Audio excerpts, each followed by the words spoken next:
हे गुरुदेव, नमोस्तु, नमोस्तु, नमोस्तु। चलते हैं गुरु चरणों में। जिस माटी ने ऐसे लाल को जन्म दिया, जिसका प्रकाश भारत में नहीं पूरे विश्व में फैल रहा है, और आज झारखंड की इस पावन धरा पर यह संकट समाधान का सत्र अपन उन्हीं के चरणों में आज प्रारंभ करें बारंबार नमोस्तु पूर्वक। और प्रथम प्रश्न के लिए और निवेदन के लिए, आज जैसा अभी भैया जी ने बताया कि पूरा झारखंड लालायित और उत्सुक और प्रफुल्लित नजर आ रहा है, क्योंकि ऐसे गुरु के चरण आज वापस पुनः इस धरती पर पड़े, और उसमें भी रांची दिगंबर जैन समाज के यहाँ बहुतायत में, जहाँ पर अभी 1 तारीख से 6 तारीख तक पंच कल्याणक और महावीर जयंती का भव्य प्रोग्राम और दीक्षा दिवस का प्रोग्राम मनाना है। तो मैं सबसे पहले उन्हीं को आमंत्रित कर रहा हूँ। रांची दिगंबर जैन समाज वे पूरे के पूरे यहाँ कमेटी भी है और श्रावकगण भी एक साथ अपना निवेदन भी करेंगे और एक प्रश्न भी करेंगे। आज हमारे लिए बहुत ही सौभाग्य की बात है कि पूज्य गुरुवर के चरण झारखंड की सीमा पर यहाँ पर हो रहा है। आप सभी को मालूम है कि पूज्य गुरुवर के सानिध्य में आगामी 1 तारीख से 6 तारीख तक पंच कल्याणक महामहोत्सव का ऐतिहासिक आयोजन हो रहा है। लेकिन इसके पहले 2 और महत्वपूर्ण अवसर हम लोगों के समक्ष आने वाले हैं। पूज्य गुरुवर का रांची नगर में प्रवेश 28 तारीख को प्रातःकालीन होगा। पूज्य गुरुवर का रांची में भव्य मंगल प्रवेश 28 तारीख को होगा, और 30 तारीख को जिस दिन महावीर जयंती है उस दिन पूज्य मुनि श्री का दीक्षा जयंती भी है। इसलिए हम गुरुवर के सानिध्य में महावीर जयंती तो मनाएंगे ही, उनका दीक्षा कल्याणक को, दीक्षा दिवस को भी हम गुरुवर के सानिध्य में मनाने का हमें सौभाग्य मिलेगा।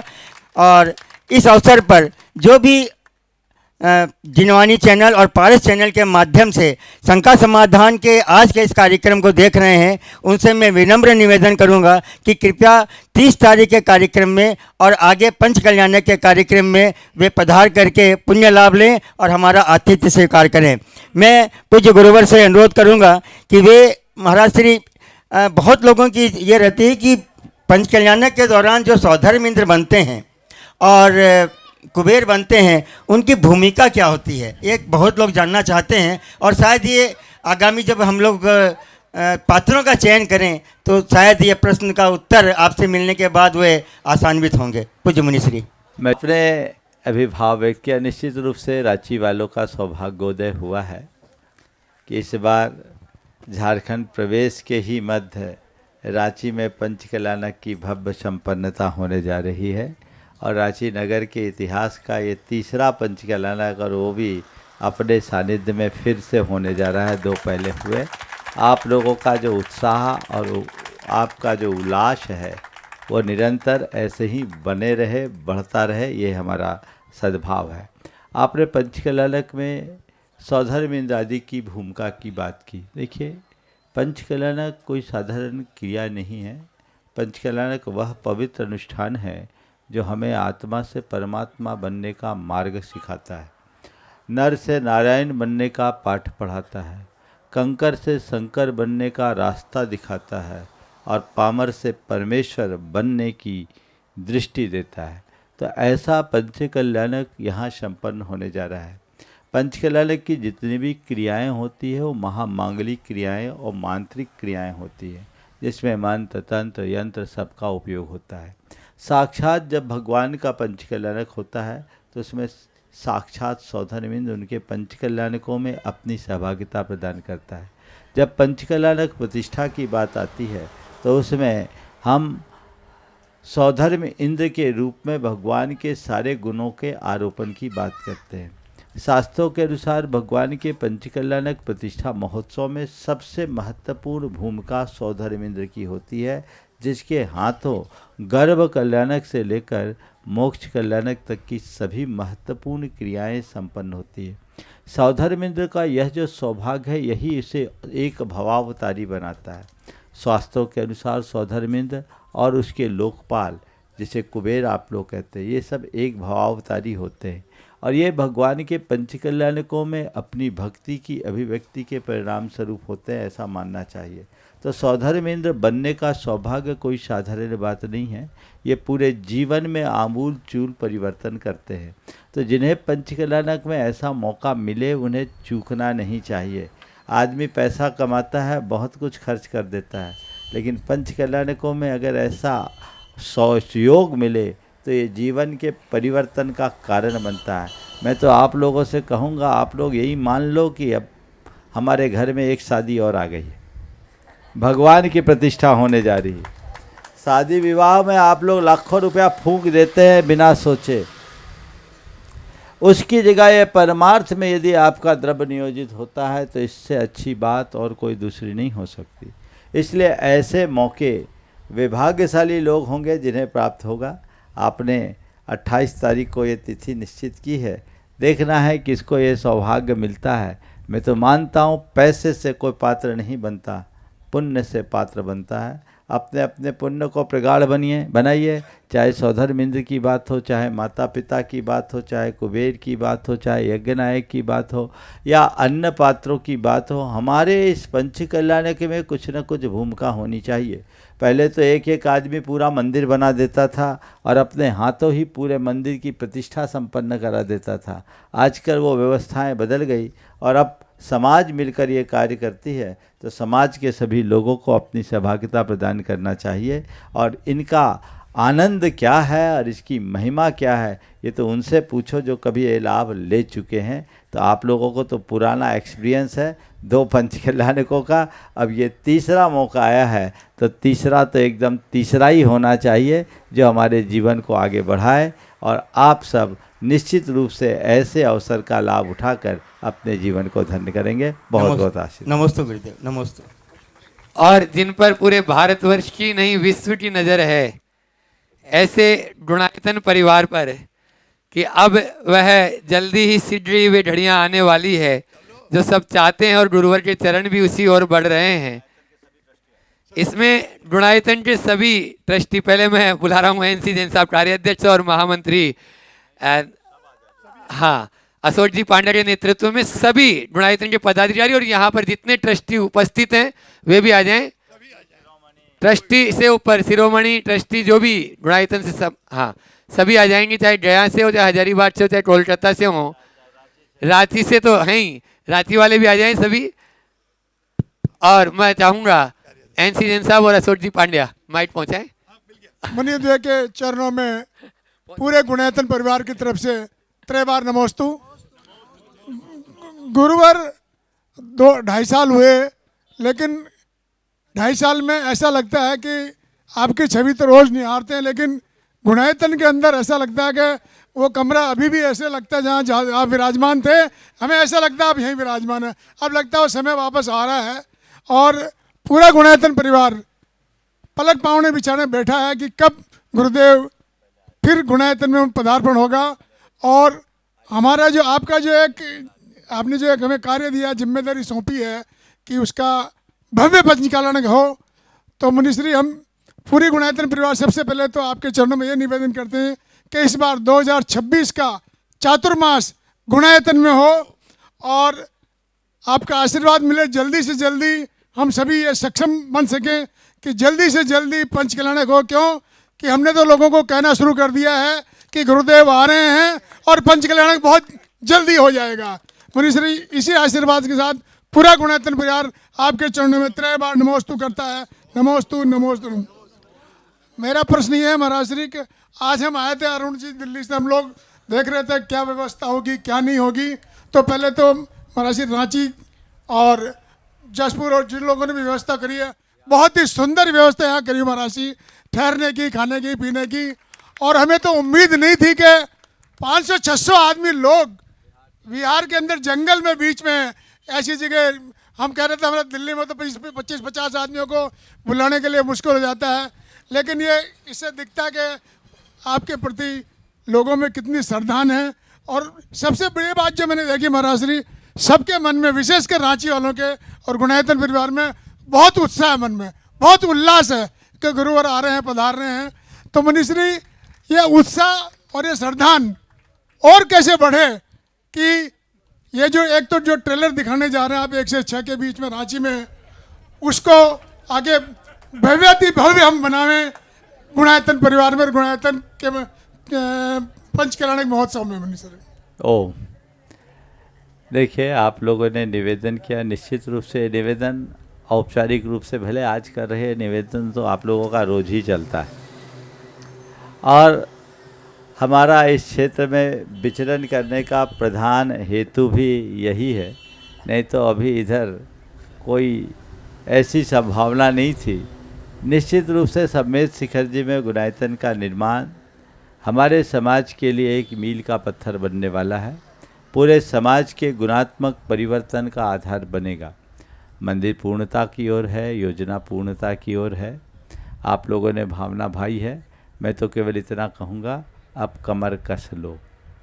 अब हम ऐसे भी छोड़ेंगे नहीं, अब तो काम पूरा करना ही है, समझ गए। सब कुछ हो गया तो अब कलशारोहण करके ही चैन लेना है, इसके पहले नहीं। आप लोग सब जुट जाइए, उत्साह उमंग के साथ इस कार्य को संपन्न कीजिए। बाकी अब झारखंड में प्रवेश हुआ है तो स्पंदन तो पूरे देश में हो रहा है। प्रवेश भले यहाँ हुआ है, और मैं मानता हूँ सम्मेद शिखर भले झारखंड में है, पर झारखंड सम्मेद शिखर से संबंध पूरे विश्व का है, और गुणायतन का परिवार भी विश्वव्यापी है। सबका मन हर्षित है, वो हर्ष और उल्लास को बना करके चले। आज निश्चित रूप से आपने जो बात की, मैं भी सोच रहा था जंगल में क्या होगा, लेकिन जंगल में मंगल हो गया है।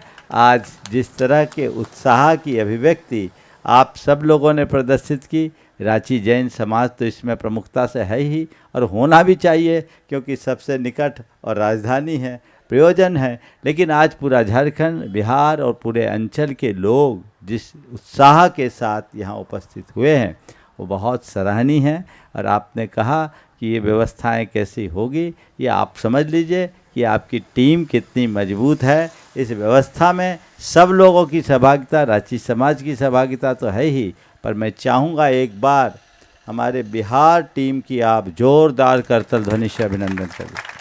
अभी भी वो लोग व्यवस्था में लगे हैं, और ये मान के चलिए 200-300 की व्यवस्था तो वो रोज़ करते, इतने आदमी तो रोज़ रहते हैं, और ऐसे हाथों हाथ व्यवस्था तन मन धन से लग कर के ये लोग जो कर रहे हैं, और हमारे साथ कदम से कदम मिला करके चल रहे हैं, इनकी जितनी प्रशंसा की जाए उतना कम है। एक बार पुनः उनका अभिनंदन करें। अशोक जी आप बोलो। हाँ, एक बार बोलो। अशोक जी पांड्या। गुरुदेव, हमारे कार्याध्यक्ष ने महोदय ने आपके चरणों में सारी बातें रख दी। मैं बस 2 शब्दों में अपनी अभिव्यक्ति आपके चरणों में रखना। हम पूरी गुणायतन की कार्यकारिणी, हमारे 18,000 के जो सदस्यगण है गुणायतन परिवार, और पूरा भारत का दिगंबर समाज, और विदेश में जो लगभग 30 देशों में जो हमारे गुणायतन परिवार बसे हुए हैं, वो सब एक ही स्वर उनका है, हम तैयार हैं, हम तैयार हैं, हम तैयार हैं उस ऐतिहासिक पंच कल्याण के लिए जो गुरुवर ने हमें सौंपा। हम तैयार हैं गुरुवर, बिल्कुल तैयार हैं। बहुत सुंदर, हम तैयार रहिए और तत्पर रहिए। बहुत सुंदर, चलिए। और एक बार जोरदार ताली इन सभी उत्साही। मंगल गान रवा कुले जिन मुनिराज ओम। अनुरोध करूंगा हाँ आरिका चारित्रमती जी से कि वे अपनी संता के माध्यम से सबको ज्ञान की गंगा में अवदान करने का अवसर प्रदान करें। बोलिए पंच परमेष्ठी भगवान की, अनंत अनंत सिद्ध परमेष्ठी भगवान की, देवादिदेव खजाराट श्री आदिनाथ भगवान की, संत शिरोमणि परम आराध्य परम हितैषी आचार्य भगवान गुरुवर श्री विद्यासागर जी महामुनि राज की, अध्यात्म विद्या श्रोमणी आचार्य भगवान श्री समय सागर जी महाराज की, परम पूज्य मुनि श्री प्रमाण सागर जी महाराज की, परम पूज्य मुनि श्री संधान सागर जी महाराज की, आरिका रत्न 105 पूजनीय श्री माँ ऋजुमती माता जी की। नमोस्तु महाराज जी, नमोस्तु महाराज जी। महाराज श्री, अभी हम लोग यात्रा पर निकले थे तो बहुत अच्छा लगा, बहुत विशुद्धि बढ़ी, लेकिन मन में एक दुख ये होता है कि जहाँ जहाँ विशुद्धि के स्थान है उधर बहुत, हम लोग ने कभी इतनी हिंसा की वो नहीं देखी जितनी इधर इस साइड यूपी और बिहार और सब जगह देखी है महाराज जी। तो ऐसा हम अब आपके चरणों में यही प्रार्थना है कि वो हिंसा कैसे बचे वो जीव, यह कुछ उपाय बताने का आप कृपा करिए महाराज जी। नमोस्तु महाराज जी, नमोस्तु महाराज जी। माता जी ने जो सवाल रखी है निश्चित रूप से बहुत गंभीर और संवेदनशील है। ये बड़ा दुर्भाग्यपूर्ण है कि जो धरा इतनी पावन धरा है, अहिंसा के प्रवर्तक की धरा है, आज वहाँ इस तरह से हिंसापूर्ण कृत्य हो रहे हैं। ऐसी धरा को अहिंसा से जुड़ा रहना चाहिए। मैं आपको क्या बताऊं, जब 2005 में मैं पहली बार सम्मेद शिखर आ रहा था और बिहार की सीमा पर एक कर्मनाशा नदी जैसे बॉर्डर क्रॉस किया, नदी पार किया, एक मांस की दुकान दिखी और मांस की दुकान के 50 मीटर पीछे आगे एक बोर्ड लिखा था, बुद्ध और महावीर की धरती पर आपका हार्दिक स्वागत। मुझे लगा ये कितना बड़ा उपहास है। हालांकि मैंने जब वहाँ के पदाधिकारियों से, प्रशासनिक अधिकारियों से ये बात कही तो हमें इस बात का सकून है कि अब वो दुकान वहाँ से हट गई, लेकिन ये बड़ा क्रूर मजाक था। इस क्षेत्र में लोगों की प्रवृत्ति में हिंसा है और हमें अहिंसक प्रवृत्ति को प्रोत्साहित करना चाहिए, उसके लिए निरंतर प्रयास करना चाहिए, उसके लिए लोगों को प्रेरणा देनी चाहिए। और ये तभी होगा जब हम व्यक्ति से अलग जगाएं। हर व्यक्ति का अपना अपना खान पान है, व्यक्तिगत चॉइस को हम कुछ नहीं बोल सकते, लेकिन हम उनके हृदय में प्रेरणा जगाकर उनके जीवन में बदलाव जरूर ला सकते हैं। हम सब साधु संतों को ऐसा प्रयास करना चाहिए कि ऐसे क्षेत्रों में विशेष ध्यान दें और व्यक्ति के हृदय परिवर्तन का प्रयत्न करें ताकि कुछ बदलाव आ सके। ओ आरिका मार्दवमती जी, वे अपना प्रश्न गुरु चरणों में कर रही हैं और उसके बाद में असीमती जी। बोलिए अनंत अनंत सिद्ध परमेष्ठी भगवान की, आचार्य भगवान गुरु श्री विद्यासागर जी महामुनि राज जी की, अध्यात्म योगी परम पूज्य आचार्य श्री समय सागर जी महामुनि राज जी की, पूज्य श्री प्रमाण सागर जी संदान सागर जी महामुनि राज जी की, परम पूज्य आरिका रत्न रिजुमती माता जी की। नमोस्तु महाराज जी। महाराज जी, हम लोग जब शिखर जी की वंदना के लिए आए तो बहुत ही आनंद की अनुभूति हुई है और हम सोच रहे थे कि हम आरिका बन के पहली बार यहाँ शिखर जी की वंदना के लिए आए तो इतनी आनंद की अनुभूति हो रही है, तो आपको कितनी अनुभूति हो रही होगी आनंद की, ये तो हम बता नहीं सकते। मेरी पहली जिज्ञासा ये है महाराज श्री जी कि जब हम शिखर जी की वंदना कर रहे थे तो वहाँ पर जब मुनिराजों की जो संख्या आती है तो वो संख्या हम जब पढ़ते हैं तो वो उन तीर्थंकर के काल की है या उनके साथ मोक्ष जाने की है। और दूसरी संख्या मेरी जिज्ञासा ये है कि शिखर जी क्षेत्र की पहचान होती है कि वहाँ पर एक स्वस्तिक होता है, तो हम ये जानना चाहते हैं कि वहाँ पर एक स्वस्तिक रहता है या 24 स्वस्तिक रहते हैं, ऐसी मेरी जिज्ञासा है। नमोस्तु मुनिराज जी। बहुत अच्छा सवाल आपने रखा है। देखिए, सम्मेद शिखर एक ऐसी धरा है जहाँ जाने वाले हर श्रद्धालु का हृदय आनंद से भरता है और जब वो व्यक्ति मोक्ष मार्ग में अनुरक्त होता है तो उसके आनंद की और कोई सीमा नहीं होती, असीम आनंद की अनुभूति होती, क्योंकि एक मोक्ष का आराधक सम्मेद शिखर जैसे क्षेत्र में जाकर उसी मोक्ष मार्ग की प्रबल प्रेरणा पाता है और जब मोक्ष आराधक को ऐसी प्रेरणा मिलती है तो उसके जीवन में आनंदानुभूति अपने आप बढ़ती है। आपने जो दो सवाल किए कि सम्मेद शिखर के टोकों में होने वाले मुनियों की जो संख्या है, निर्वाण को प्रामुक्त होने वाले मुनियों की संख्या वो कैसी है, ऐसा एक साथ कभी नहीं हुआ, न हो सकता है। आपको ये तो पता ही है कि 6 महीने 8 समय में 608 जीव ही मोक्ष को प्राप्त करते हैं। तो ये बहुत कम मुनि ही ऐसे जाते हैं। लेकिन ये जो संख्या है भगवान ऋषभ देव से लेकर महावीर पर्यंत इस तीर्थ काल में जो 1 कोड़ा कोड़ी सागर वर्ष के लगभग के काल का है, तो उसको उसी अनुरूप मानना चाहिए। सम्मेद शिखर जी के विषय में कहा गया है कि ये स्थान शाश्वत है, पर्वत शाश्वत नहीं। हम बोलते तीर्थराज सम्मेद शिखर शाश्वत है, पर्वत तो घटता बढ़ता रहेगा। ऐसे भी हम जब भूगोल की दृष्टि से बात करें तो ये अवशिष्ट पहाड़ है, पहले बहुत बड़ा पहाड़ रहा होगा।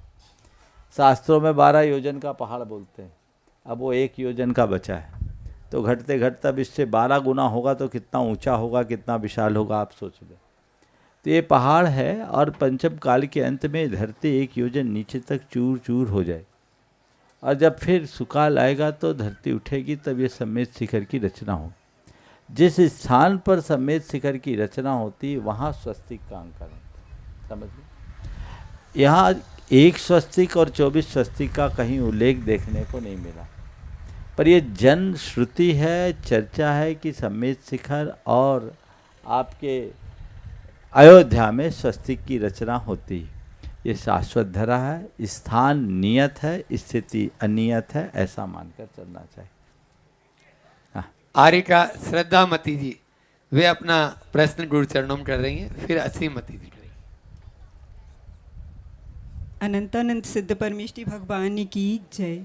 आचार्य भगवान गुरुवर श्री विद्यासागर जी महामुनि राज की जय। आचार्य भगवान श्री समय सागर जी महामुनि राज की जय। परम पूजनीय मुनि श्री प्रमाण सागर जी महामुनि राज की जय। परम पूज्य मुनि श्री संधान सागर जी महामुनि राज की जय। परम पूजनीय आरिका माँ रिजुमती माता जी की जय। महाराज श्री जी, हमारा प्रश्न है कि पुण्य से प्राप्त वस्तु में ज़्यादा मूर्छा भाव होता है कि पुरुषार्थ से प्राप्त वस्तु में ज़्यादा मूर्छा भाव होता है? नमोस्तु महाराज जी। बहुत अच्छा सवाल है। पुण्य से प्राप्त वस्तु के प्रति ज़्यादा मूर्छा यानी आसक्ति होती है या अभिमान होता है, अथवा पुरुषार्थ से प्राप्त है?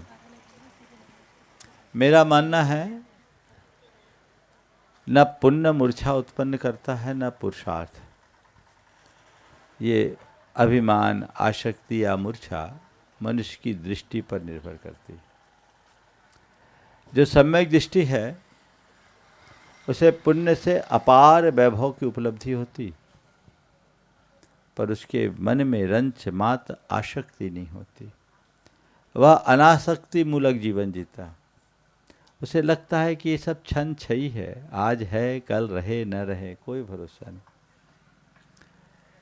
लेकिन अज्ञानी जीव थोड़े से वैभव में भी मुक्त हो जाता है। जो जानता है कि ये भौतिक संयोग जो भले पुण्य से मिले हैं अथवा मेरे पुरुषार्थ से प्राप्त हुए, क्षणिक है, वो उन्हें पानी के बुलबुले के समान मानता है, उन्हें पर मानता है, उसे एक सपना मानता है। उसके हृदय में उनके प्रति आसक्ति नहीं होती। लेकिन जो इससे शून्य होता है उसके मन में बहुत गहरी आसक्ति होती है। तो मैं तो ये कहूँगा कि हर व्यक्ति को अपनी दृष्टि सही रखनी चाहिए और पुण्य पाप में सम दृष्टि रखने का भाव जगाना चाहिए। हम लोग एक दोहा अक्सर दोहराते हैं, पुण्य पाप फल माई हरख विलखो मत भाई, यह पुद्गल पर जाए उपज बिन से थिर नाई। तो हम पुण्य पाप के फल में हर्ष विषाद न करें, ये क्षण में ही विलीन हो सकता है, कब इसके साथ क्या हो जाए कोई पता नहीं। इसलिए अपने जीवन की दिशा सही बनाकर चलने का प्रयास करना चाहिए। आर्यिका असीमती जी गुरु चरणों में अपना प्रश्न कर रहे हैं। अनंत सिद्ध परमेष्टि भगवान की जय। संत वाणी आचार्य गुरु विद्यासागर जी महामुनि महाराज की जय।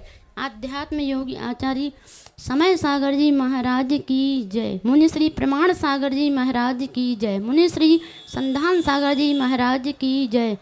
परम पुष्मा रिजुमती माता जी की जय।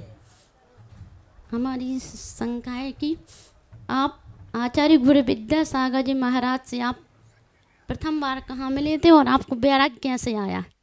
देखो, मैं समझता हूँ ये मेरे जीवन की सबसे पुण्य की घड़ी थी। गुरुदेव के दर्शन से पूर्व मेरी धारणा अच्छी नहीं थी।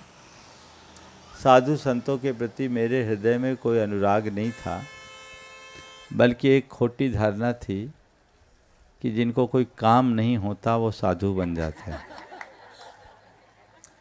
लेकिन जब गुरुदेव सम्मेद शिखर के विहार के क्रम में हजारीबाग के पास थे, तो जैसे सूरज उगने के पहले ही लाली फूट जाती है, वैसे ही गुरुदेव के आने के 3 दिन पहले से ही चर्चाओं का दौर शुरू हो गया था। चर्चा के क्रम में एक बात आई, उस समय आप लोग तो नहीं होंगी, ये होंगी, है ना। तो ये बात आई कि जैनियों के सबसे बड़े गुरु आचार्य विद्यासागर जी आ रहे हैं और उनके साथ सागर की 40 बाल ब्रह्मचारिणियाँ भी हैं। मेरे लिए बाल ब्रह्मचारिणी शब्द नया था।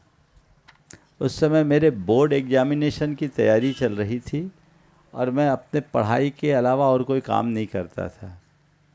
लेकिन जब ये बात आई कानों में, तो मन में एक कुतूहल जागा कि ये बाल ब्रह्मचारिणी क्या होती है, चलो चलकर देखा जाए।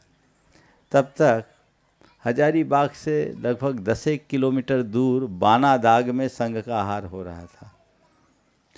हम सीधे ट्यूशन से आए और साइकिल से वहाँ गए थे। उस समय तो साइकिल ही थी भैया, आज का कहाँ जमाना। 1983 की बात है। और हम लोग गए, 10 किलोमीटर चल कर के गए। तो जब वहाँ हम लोग पहुँचे, आचार्य महाराज का आहार हो रहा था। उन पर जब दृष्टि पड़ी तो मैं मुग्ध हो गया। मेरे मन में आया कि धरती पर मनुष्य का सर्वश्रेष्ठ रूप यदि कुछ है तो बस यही हो सकता है। मैं उन्हें देखा तो देखता रह गया। मेरा ध्यान तो तब टूटा जब गुरुदेव का आहार हो गया, वो बैठ गए, उनकी जय हो गई। और जब वहाँ भी थोड़ी हड़बड़ी थी बिहार की, हमें भी भूख लग रही थी, तो चले आए वापस। लेकिन अमूर्त आकर्षण, भूल गए बाल ब्रह्मचारिणी क्या होती, किसी को नहीं देखा। मैं उन्हीं को देख करके आ गया। लेकिन एक ऐसा चुंबकीय आकर्षण था कि फिर मैं 3 दिन तक, उस समय कुछ दुसंयोग था कि छूना नहीं था, कोई सूतक लगा हुआ था, लेकिन 3 दिन तक हम गुरुदेव के साथ ही रहे। और पहली बार 20 किलोमीटर पैदल चले हजारीबाग से दारू तक। फिर गुरुदेव चले गए शिखर जी, हम अपनी पढ़ाई में लग गए। संघ का चातुर्मास ईश्वरी में हुआ, आना जाना हुआ, लेकिन जीवंत संपर्क नहीं हो पाया। लेकिन इस बीच गुरु जी का दुर्ग की ओर विहार हुआ और हमारा संयोग दुर्ग जाने का बना। और वहाँ जाने के बाद जो निकट से संपर्क हुआ, तो मैं मानता हूँ गुरुदेव का अनुराग मुझे खींच कर यहाँ तक ला दिया। मैं उनके संपर्क में आया तो उनका ही हो गया। लोग मुझसे कहते हैं महाराज आपको वैराग्य कब हुआ? मैं कहता हूँ मुझे वैराग हुआ ही नहीं, मुझे तो राग हुआ। और गुरु का राग भी वैराग्य में परिवर्तित हो सकता है। गुरु चरणों में जब मैंने निवेदन किया तो मैं कोई व्रत नहीं मांगा था। मैंने केवल इतना निवेदन किया था, आज लगभग 40 साल हो गए, 4 मार्च 1984 का दिन था, राजनाथ गांव में थे, कि मैं आपके संग में रहने की अनुमति चाहता हूं।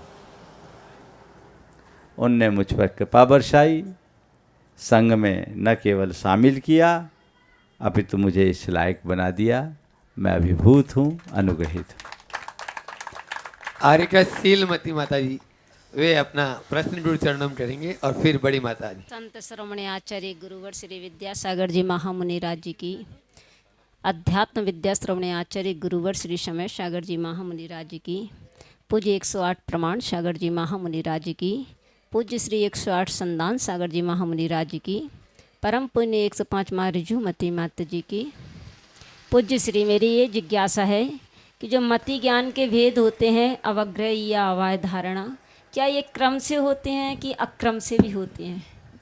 नमोस्तु महर्षि। देखिए, अवग्रह या अवाय धारणा क्रम से ही होते हैं, पर ये कोई जरूरी नहीं कि अवग्रह हो तो यह हो ही, यह हो तो अवाय हो ही, अवाय हो तो धारणा हो ही।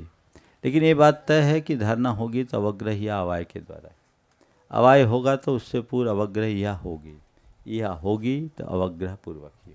संत की बड़ी सरल माता जी आरिका रिजुमती जी गुरु चरणों में अपनी संका के माध्यम से आप सबको लाभान्वित कर रही हैं, और उसके बाद में विक्रम काला रांची तैयार रहेंगी। अनंत अनंत सिद्ध परमेश्वरी भगवान की जय।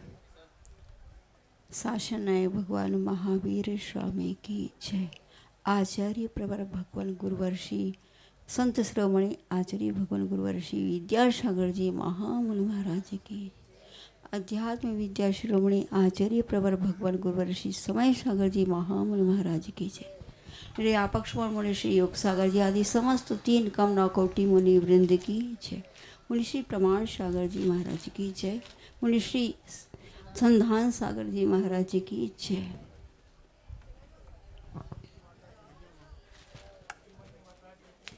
जिज्ञासा का प्रसंग है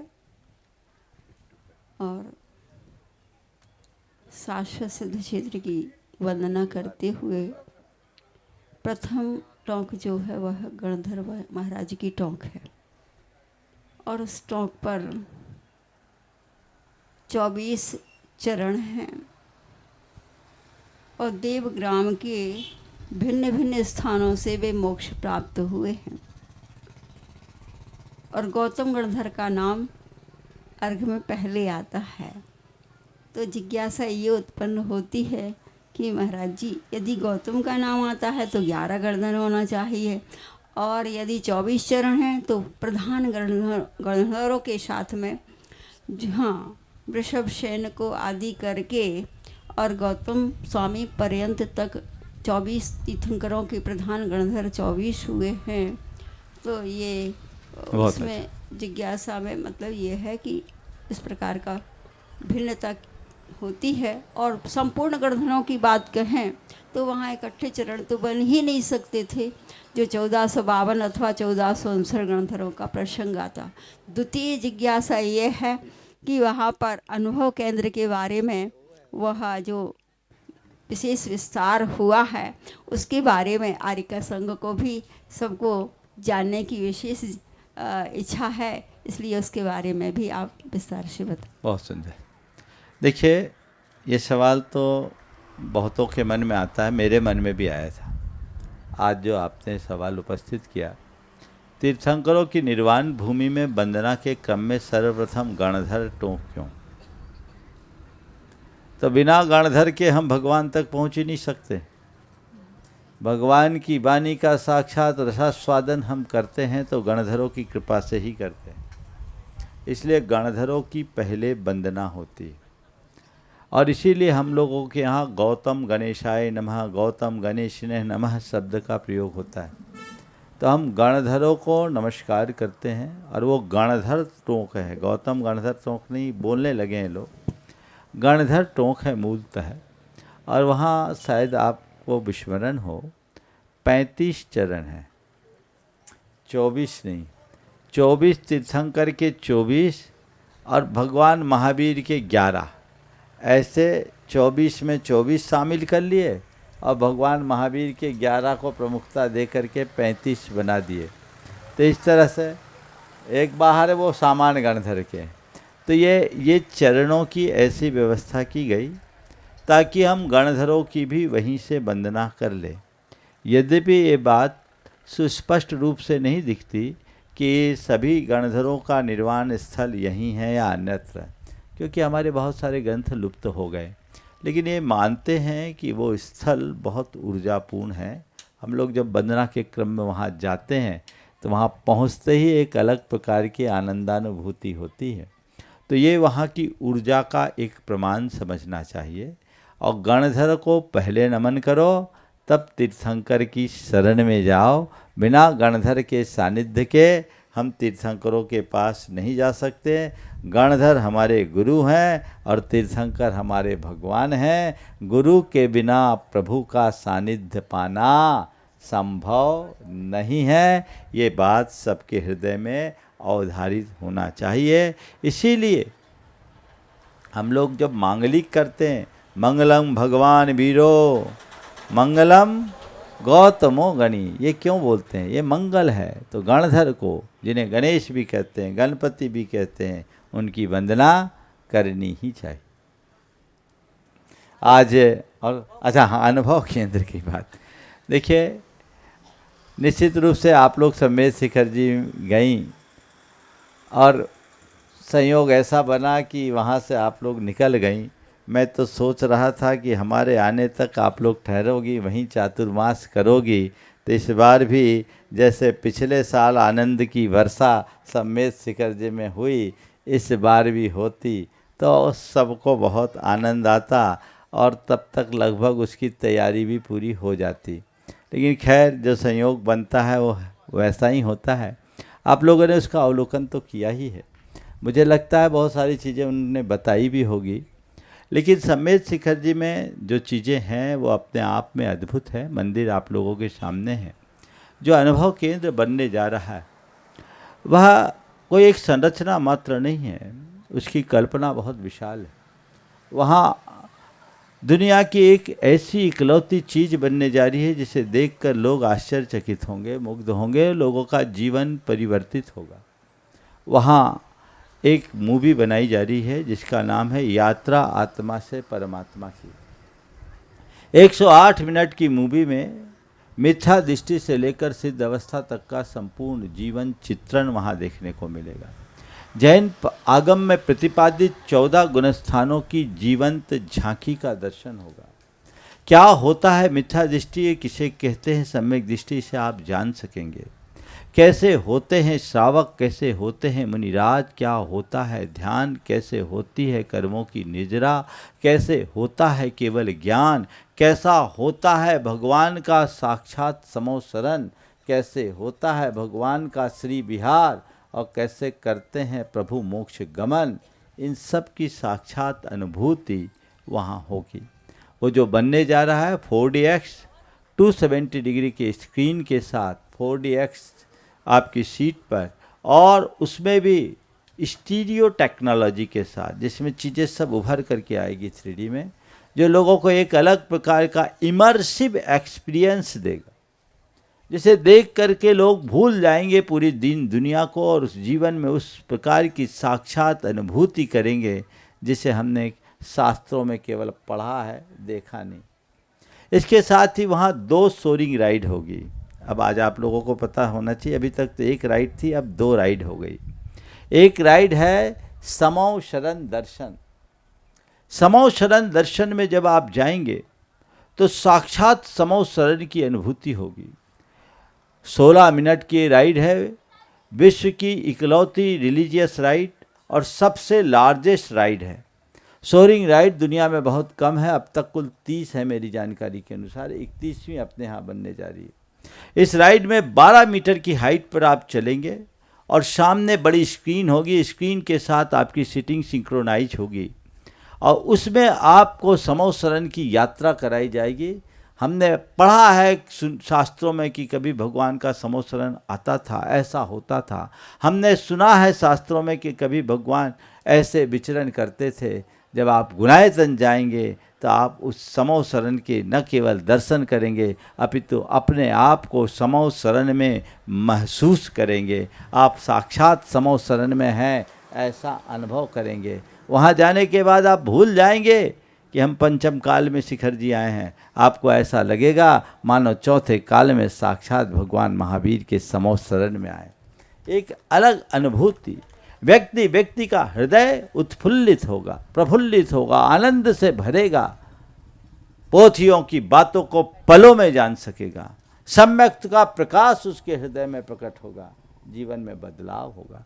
इसके साथ एक और सोरिंग राइड जो उसमें जुड़ी है जिसका नाम है सुमेरु वंदना। सुमेरु वंदना एक बड़ी एडवेंचरस राइड है जिसमें सुमेरु पर्वत के चारों वनों के 20 जिनालयों की वंदना होगी। 16 मंदिर 4 वनों से भूषित है गिरिराज। तो 16 मंदिर से संपन्न उस पूरे के पूरे जिनालय की वंदना भी उसी सोरिंग राइड में होगी। और भी बहुत अद्भुत चीज़ें हैं। कुछ चीज़ें चूँकि आज तो यहीं विश्राम है, कक्ष में आपको हो सकता है बहुत सारी चीज़ें आप देख के आई, और जो नहीं देख पाई यहाँ से उसके कुछ झलक ज़रूर देखने को मिलेगा। लेकिन ये बात ज़रूर है, बनने के बाद एक बार आप लोगों को शिखर जी दोबारा तो आना ही पड़ेगा, ये मान करके चलिए, क्योंकि उसके बिना लोगों को आनंद नहीं आएगा। ये जो भी चीज़ें बनने जा रही है निश्चित रूप से वो बहुत अद्भुत है। विक्रम जी काला रांची। नमोस्तु महाराज श्री। महाराज श्री, मेरा ये प्रश्न ये है कि लगभग हर कोई सोशल मीडिया का अभी आदी है, और अभी जैसे कोई भी सोशल मीडिया ऑन करता है तो सिर्फ नेगेटिवनेस है, जो अभी वॉर हो रहा है, तो मतलब सबका देख के दिमाग खराब हो रहा है। तो इससे कैसे बचे और दिमाग में नकारात्मक ऊर्जा कैसे जाए? सबको लग रहा है कि वर्ल्ड वॉर हो जाएगा, ये हो जाएगा, वो हो जाएगा, मतलब मोबाइल खोलते ही सिर्फ यही दिखता है हर किसी को। बहुत सुंदर। देखिए, ये संदर्भ में मैंने जब युद्ध छिड़ा था तभी अपनी बात की थी कि हमें युद्ध की चर्चा और युद्ध की चिंता बंद करके शांति की प्रार्थना करना शुरू करना चाहिए, और एक कैंपेन चलाना चाहिए कि युद्ध की चर्चाएं बंद करो, मीडिया में युद्ध को प्रमुखता देना बंद करो, हम लोग शांति का पाठ करें। सब लोग एक फिक्स टाइम पर पूरे विश्व के लोग एक साथ शांति की मंगल कामना करें।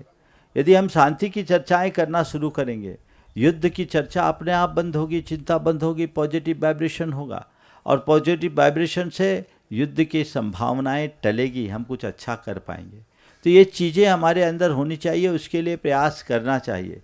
हर तरफ युद्ध युद्ध युद्ध युद्ध से तो हम अपनी नकारात्मकता की और वृद्धि ही कर रहे हैं, उससे मिलेगा क्या? और हम खुद के अंदर नकारात्मकता भर रहे हैं। आपके मन में डर, आपके मन में चिंता और आपके मन में अन्य प्रकार की नकारात्मक उद्वेग भी उसी कारण से तेज़ी से बढ़ते हैं। तो इन सब चीज़ों से मुक्त होने का एकमात्र रास्ता यही है कि हम इन सब चीज़ों को देखें ही नहीं। और मैं आपसे एक सवाल करता हूँ, युद्ध के विषय में चर्चा करके आप क्या कर पा रहे हैं? ईरान को ऐसा नहीं करना चाहिए, ट्रंप को ऐसा नहीं करना चाहिए, इजराइल ने ये गलत कर दिया, ये गलत कर दिया, यूएई ये करेगा, वो करेगा, तुम क्या करोगे? बातें, अपना टाइम वेस्ट, अपना दिमाग खराब। क्यों हम इस तरह की अनुत्पादक कार्यों में अपना समय गंवाते हैं?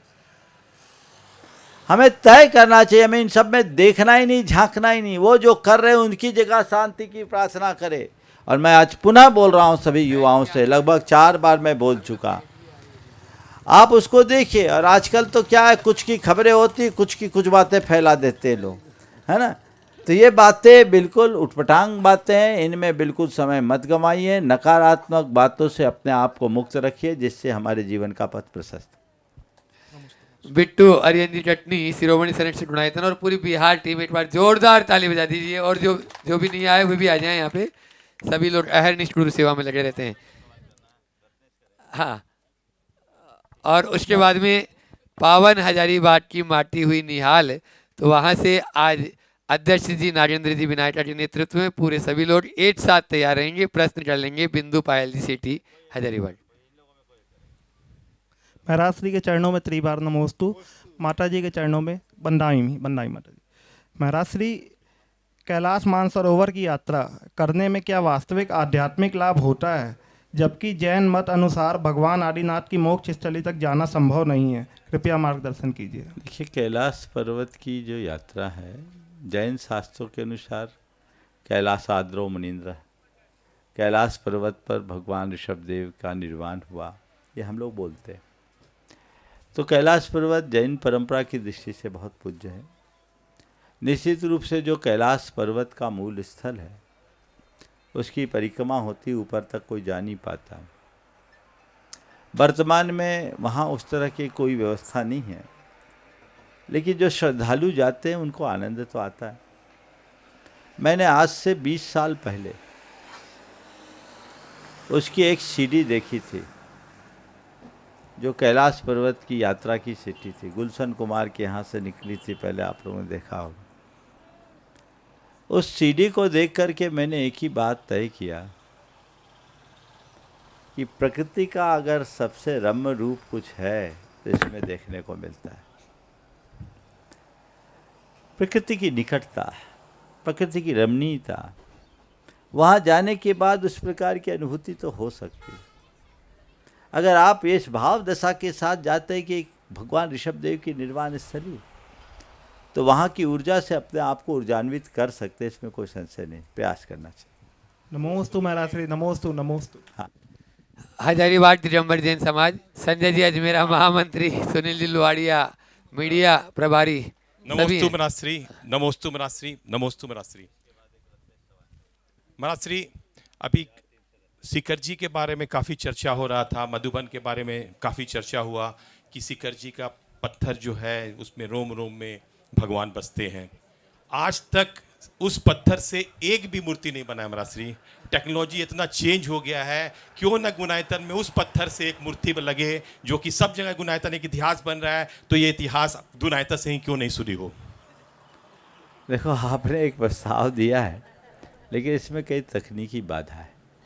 सम्मेद शिखर के मूल पर्वत में इस तरह का खनन प्रतिबंधित है, और जो कार्य सरकार के द्वारा प्रतिबंधित है, उस कार्य से हम भगवान का निर्माण कर ही नहीं सकते, और हम करना भी नहीं चाहें। आप पता करिए, यदि अप्रतिबंधित कोई हो और सरकार से वो चीज़ें मिल सके तो इस पर विचार किया जा सकता है। फिर पत्थर वहाँ का बहुत कड़ा भी है, उससे प्रतिमा को उतना भव्य आकार देना कठिन है। फिर भी यदि सुलभता हो तो इस पर विचार किया जा सकता है, पर मुझे मालूम है जो भी मिलेगा वो पर्वत से बाहर मिलेगा। पर्वत तो पूरी तरह से प्रतिबंधित है, वहाँ खनन ही प्रतिबंधित है, इसलिए इसका ध्यान दें। नमस्ते। रत्नेश जी जैन। नमोस्तु गुरुदेव। महाराज जी, सुनते हैं कि साधु 12 वर्ष की संलेखना करते हैं, क्या श्रावक भी या साधारण व्यक्ति भी 12 वर्ष की संलेखना कर सकता है? देखिए, 12 वर्ष की संलेखना का शास्त्रों में विधान जरूर है, लेकिन ये कब है ये चीज़ें समझिए।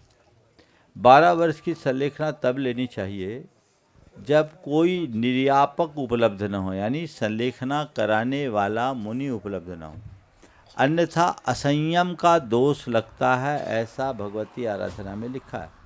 गुरुदेव भी इससे सहमत नहीं थे। वे कहते थे आप 12 वर्ष किस आधार पर संलेखना ले रहे हैं, ज्योतिष के आधार पर संलेखना नहीं ली जाती। अगर आपकी आयु अधिक है और आपने 12 वर्ष की समाधि ले ली तो ये उचित नहीं। ये बात मैंने एक मुनिराज की, एक मुनि महाराज ने, एक आचार्य महाराज थे, आचार्य कल्प थे, उनकी जब संलेखना हुई तब आचार्य महाराज ने कहा था कि इस तरीके से संलेखना नहीं लेना चाहिए। और कई जगह ऐसा भी देखने में आया कि 12 वर्ष की ले लिया और बाद में फिट रहे तो उनको बढ़ाना पड़ा। तो आचार्य महाराज कहते थे ऐसा बढ़ाना उचित नहीं है, न लेना उचित है, इसलिए 12 वर्ष की संलेखना मत लीजिए, सतत सतर्क रहिए, जब अवसर आए संलेखना ले। नमोस्तु महाराज। चलिए। रामगढ़ से पूरा महिला मंडल यहाँ पर उपस्थित है। नमोस्तु महाराज श्री, नमोस्तु नमोस्तु। बंदामी माता जी, बंदामी बंदामी। महाराज श्री, जैन धर्म अपरिग्रह और अनेकांतवाद की सीख देता है। एक साधारण इंसान अपना पारिवारिक और सामाजिक जिम्मेदारियों को निभाते हुए इन सिद्धांतों का पालन कैसे करे ताकि वह भौतिक प्रगति भी करे और उसका आध्यात्मिक पतन भी न हो। अपरिग्रह के सिद्धांत अपरिग्रह के सिद्धांत को अपनाने से हमारी कोई जिम्मेदारियां नहीं खत्म होती है। भगवान तीर्थंकर भगवंतों ने अपरिग्रह के 2 रूप दिए, एक पूर्ण अपरिग्रह, एक सीमित परिग्रह, इच्छा परिमाण। हम लोग अपरिग्रह के पूर्ण आदर्श को अपनाते हैं। हमारे पास तिल तुष मात्र नहीं है पिछी और कमंडल के अलावा, लेकिन आम जनों के पास तो उनके बिना जीवन नहीं चलेगा। तो परिग्रह रखिए, संग्रह मत रखिए। संग्रह हो तो अनुग्रह के लिए हो, उसके प्रति आसक्ति हानिकारक है। अगर आपके पास परिग्रह है और आप उसका सदुपयोग करते निज पर के हित में तो कोई बुराई नहीं। नमोस्तु महाराज श्री, नमोस्तु। कोडरमा से रीता जी सेठी और समस्त महिला मंडल और परम पूज्य मुनिषी प्रमाण सागर जी महाराज, मुनिषी संधान सागर जी महाराज के चरणों में कोटि नमन। समस्त माता जी को वंदामी। महाराज जी, मेरा ये प्रश्न है कि हम सब जानते हैं कि क्रोध, मान, माया और लोभ हमारे आत्मिक पतन के कारण है, फिर भी व्यवहार में हम बार बार उन्हें फंस जाते हैं। तो ऐसे में मेरा विनम्र प्रश्न है कि गृहस्थ जीवन में जीते हुए इन कसायों पर वास्तविक विजय पाने के लिए हम अपने जीवन में ऐसी कौन सी साधना करें या परिवर्तन लाएं जिससे केवल हमारा ज्ञान ही नहीं बढ़े बल्कि हमारा आत्म परिवर्तन हो सके। रोज भावना योग करो, मन लगा कर देखो कषाय कितनी शांत होती है, मन कितना निर्मल और पवित्र होता है। हाँ महाराज जी, वो तो रोज करते हैं। बस करिए, शांत होगा। चलिए गया प्रमाण भट्ट मंडल गया कि ये उत्साही सभी कार्यकर्ता नमोस्तु नमोस्तु नमोस्तु। माता जी को वंदनामि। कर्मों का सिद्धांत तो बहुत सूक्ष्म है, पर क्या हम इस जन्म में अपने कर्मों की निर्जरा करके इसी जन्म में मोक्ष प्राप्त कर सकते हैं, या इसके लिए कई जन्म लेने पड़ेंगे? और निर्जरा करने का सबसे सही तरीका क्या है? देखिए, कर्मों की निर्जरा करने के लिए हमारे लिए सबसे बड़ा साधन है संयम, समता। हम अपने क्षमता भाव की वृद्धि करें, कर्मों की निर्जरा होगी। अगर हमारे पास पूर्ण ज्ञान हो तो अनंत जन्मों के कर्मों को हम एक पल में नष्ट कर सकते, लेकिन ना है तो हमें अनंत जन्म भी गंवाना पड़ सकता है। जागृत आत्मा पल में सब कर्मों को विनष्ट कर देती है और सुषुप्त आत्मा को भवांतरों में भटकना पड़ता है। नमोस्तु। संजय जी सेठी रामगढ़। मंचासीन सभी गुरुओं को, गुरु माँ को नमोस्तु वंदामी। रामगढ़ दिगंबर जैन समाज की ओर से हमारी आपसे ये प्रार्थना है कि आपके बिहार को रामगढ़ में स्थान दिया जाए। तत्पश्चात हम आपके बहुत सुंदर, रामगढ़ वाले को बिहार में स्थान है। चलिए आगे बढ़िएगा, आगे चलिए। रामगढ़ वालों को बिहार में पूर्ण स्थान है। चलिए। असिद्धि अर्चना जी बेनाडा, कोलकाता, कोषाध्यक्ष। मंच में विराजमान सभी संयमी जीवों को मेरा बार बार नमस्कार नमस्कार नमस्कार। महाराज जी, मंदिर में जब हम प्रवेश करते हैं तो हम निश्चय निश्चय निश्चय बोलते हैं, और जब निकलते हैं तो आज ही बोलते हैं। तो इसका कोई आध्यात्मिक कोई बहुत सुंदर। देखिए, शास्त्रीय बातें तो आप लोगों को पता है, पर निश्चय ही बोलने का मतलब मेरी दृष्टि से एक भावनात्मक दृष्टिकोण है। नकारात्मकता निकल जाए निकल जाए निकल जाए। अगर हम निश्चय के उच्चारण करते समय ये कहें कि मेरे अंदर की, मन की, वचनों की और कर्म की नकारात्मकता निकले, निश्चय बोले, और निकलते समय असही, यानी मंदिर की जितनी सकारात्मकता वो सब मेरे साथ आ जाए, ये भाव रख करके चले तो बहुत अच्छा होगा। ये दृष्टि। हाँ। नमोस्तु महाराज। सीमा अजय छाबड़ा, हजारीबाग। झारखंड की सीमा पर झारखंड के गौरव को सत नमन, समस्त मुनि संघ को नमन, समस्त आरिका संघ को नमन। गुरु मुनि श्री, मेरी ये जिज्ञासा है कि आप इतने लंबे बिहार के बाद भी इतने सहज, काम, कूल एकदम नज़र आ रहे, ताजगी से भरे हुए, और हम लोग एकदम गाड़ी में बैठ के आए उसके बाद भी थकान महसूस हो रही है। इसका राज क्या है, कृपया बताएं। राज का पता लग जाएगा, बिहार करना शुरू कर दो। बिहार करोगे तो राज खुल जाएगा। जब तक गाड़ी में दौड़ोगे तब तक थकोगे, है ना। बहुत महाराज।